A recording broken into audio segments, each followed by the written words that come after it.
कदाचित भगवान की ये पावन लीला को जो श्रवण करता है, उनके चित्त के अभिमानों, अहंकारों, भ्रांतियों, भ्रमों और मूढ़ताओं का भंजन हो जाता है। चित्तवृत्ति श्याममय होकर धन्य हो जाती है। भगवान ने पीड़ित, दलित, दमित, कुंठित समाज के स्वाभिमान की स्थापना के लिए बहुत बड़ा पुरुषार्थ किया। उद्धव जी के पास ज्ञान का भारी अजीर्ण था। कभी कभी व्यक्ति कुछ अर्जित कर लेता है तो उसी को बार बार बुद्धि का इतना बड़ा शिखर चैन लेने नहीं देता। भगवान ने सोचा उद्धव को जरा प्रेम रस का परिचय करवाया जाए, इसलिए उन्होंने वापिस भेजा था। गोपियों का दर्शन करके उद्धव का सारा ज्ञान घमंड समाप्त हो गया था। जब उद्धव लौटे थे ना, तो भगवान को पकड़ पकड़ खींचने लगे थे कि यहाँ क्यों बैठे हो, वहाँ क्यों नहीं चलते, जहाँ आपके लिए अधीरता है, व्याकुलता है। तब भगवान ने कहा था, उद्धव आंखें बंद करके फिर मुझे देखो।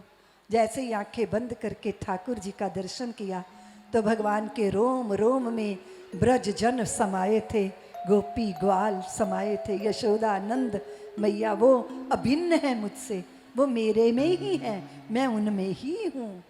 भेंट क्या लाए हो?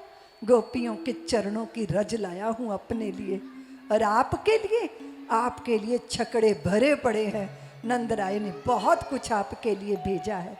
बड़े सुंदर प्रसंग हैं, किंतु समय की इस छोटी सी कटोरी में, प्याली में हम ठाकुर के बड़े भारी अद्भुत गुण चरितों को कैसे भर ले। मैंने निवेदन किया था, कृष्ण तुम्हारे गुण चरितों की कहाँ कहीं कुछ मिति है, किंतु बुद्धि की, मन की, कर की, वाणी की शक्ति सदा सीमित है।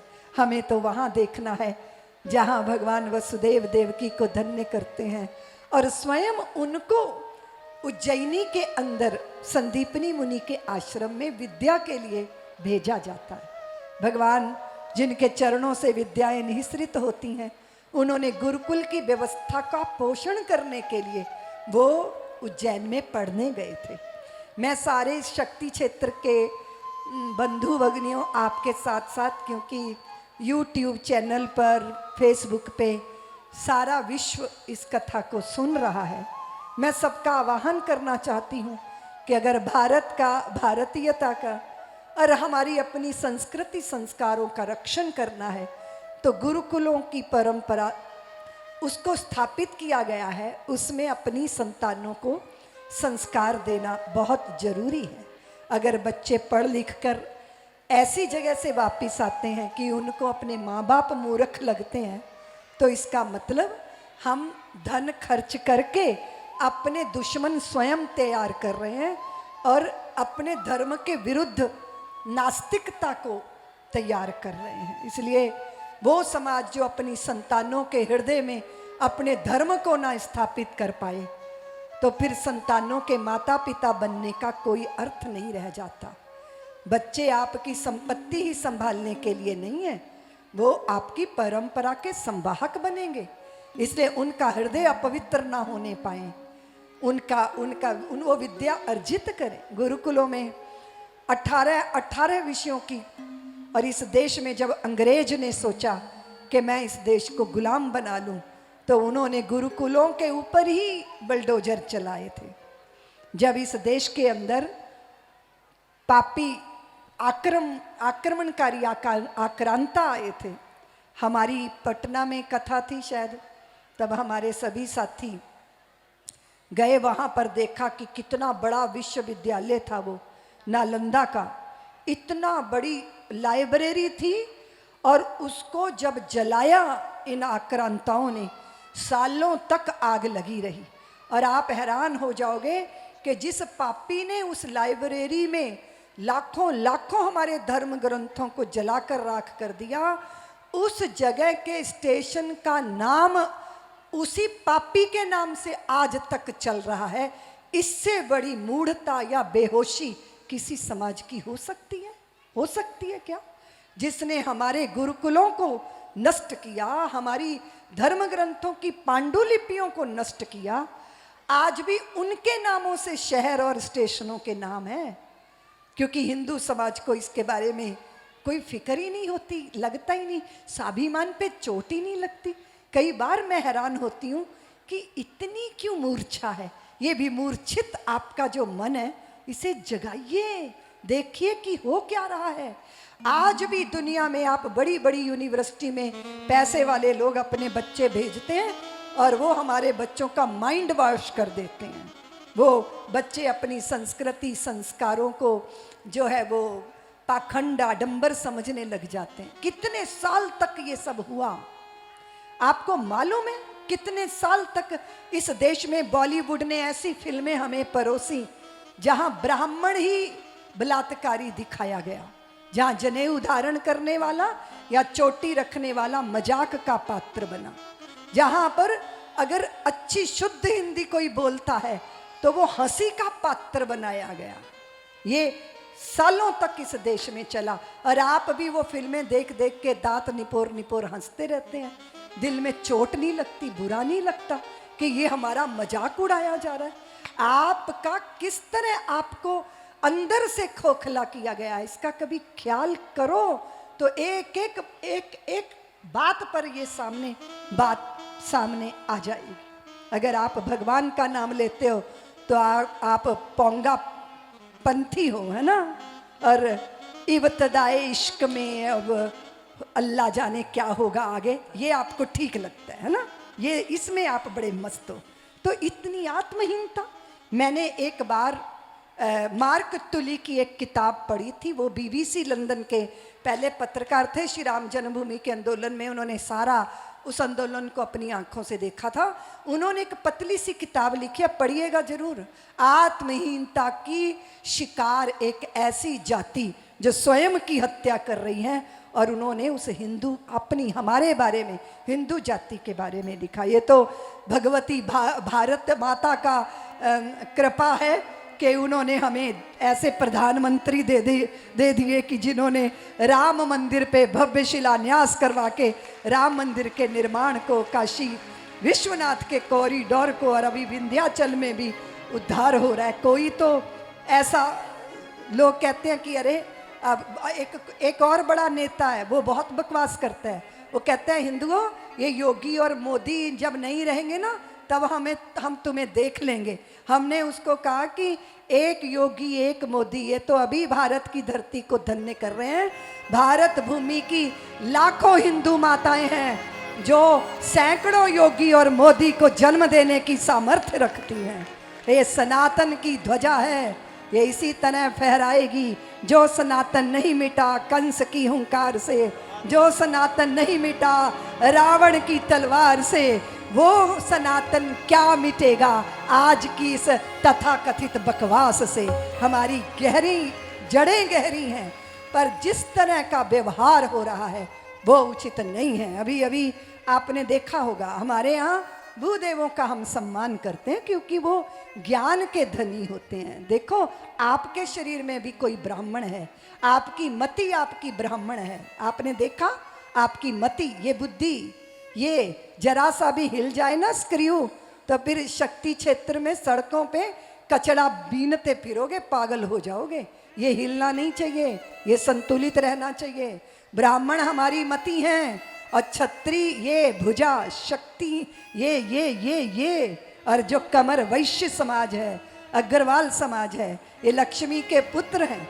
आप मुझे बता दो, संसार में कहीं भी चले जाओ, अगर कोई मंदिर देखोगे, यज्ञशाला देखोगे, गौशाला देखोगे, आश्रम देखोगे, तो जरूर उसमें वैश्य समाज, अग्रवाल समाज का समर्पण दिखाई देगा। चाहे विश्व में जहां मर्जी चले जाओ, वो कहीं भी गए अपना मंदिर, अपना देवालय, अपनी कुल देवी, अपनी कुल माता को, उसकी प्रतिष्ठा को साथ लेकर गए। तो धन तो होना चाहिए, पर धन धन धन जो है धर्म को समर्पित होना चाहिए। अब कमर तोड़ लो, कमर तोड़ लो तो चल पाओगे क्या? और जिसके लिए इतनी निंदा की बात है कि हमें तो चरण कहा गया, हमें तो चरण, शूद्र समाज उसको चरण कहा गया। अगर वो चरण है तो आप अपने पैर काट लो, पैर काट के गुजारा हो जाएगा क्या? और कोई भी श्रेष्ठ से श्रेष्ठ ब्राह्मण हो, श्रेष्ठ से श्रेष्ठ साधु महात्मा महापुरुष हो, जब उसके प्रति श्रद्धा पैदा होती है तो हम उसका माथा नहीं छूते, उसके चरणों पे अपना माथा रखकर धन्य हो जाते। तो कोई मति है, कोई स्थिति है, कोई शक्ति है, कोई गति है। न मति का त्याग किया जा सकता है, न गति का त्याग किया जा सकता है, न शक्ति को छोड़ा जा सकता है, न स्थिति का की उपेक्षा की जा सकती है। हम सब भगवान की संतान है, यहाँ कोई छोटा बड़ा नहीं है।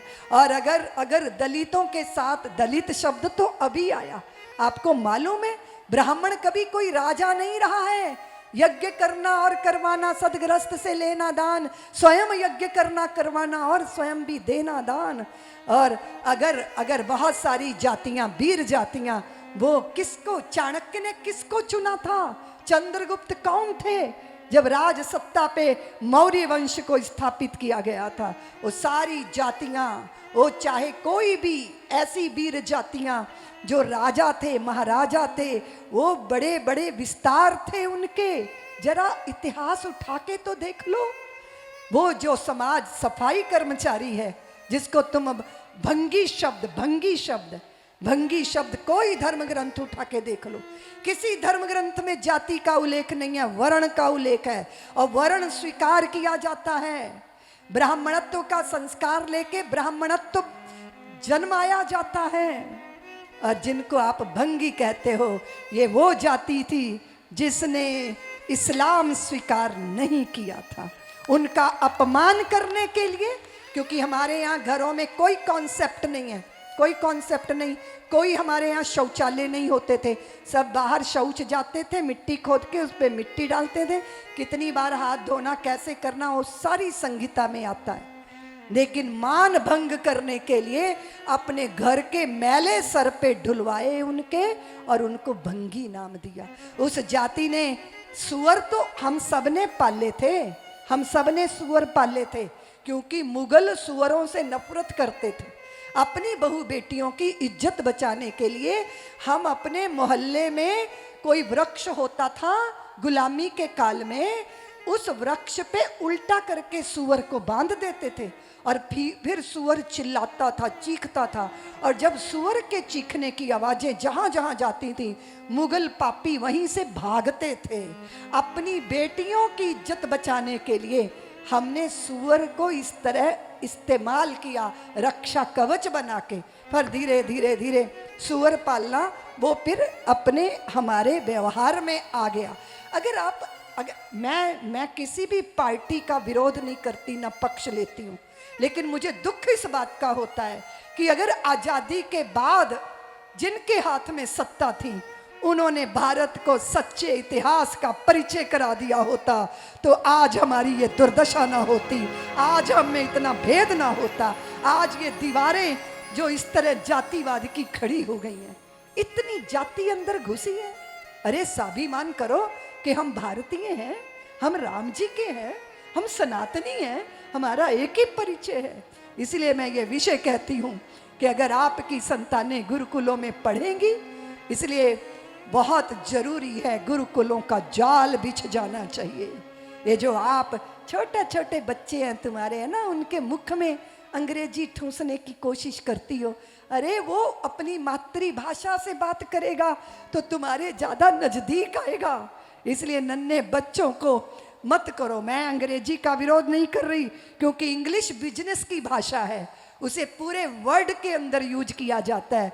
पर जब अपने घर में बात करो तो फिर छत्तीसगढ़िया में बात करो ना। छत्तीसगढ़ी कितनी सुंदर, कल हमने गीत गाया। सब्सक्राइब करें साध्वी ऋतंभरा जी के YouTube चैनल को और हमारी वीडियोस को सबसे पहले देखने के लिए बेल आइकन को दबाना ना भूलें।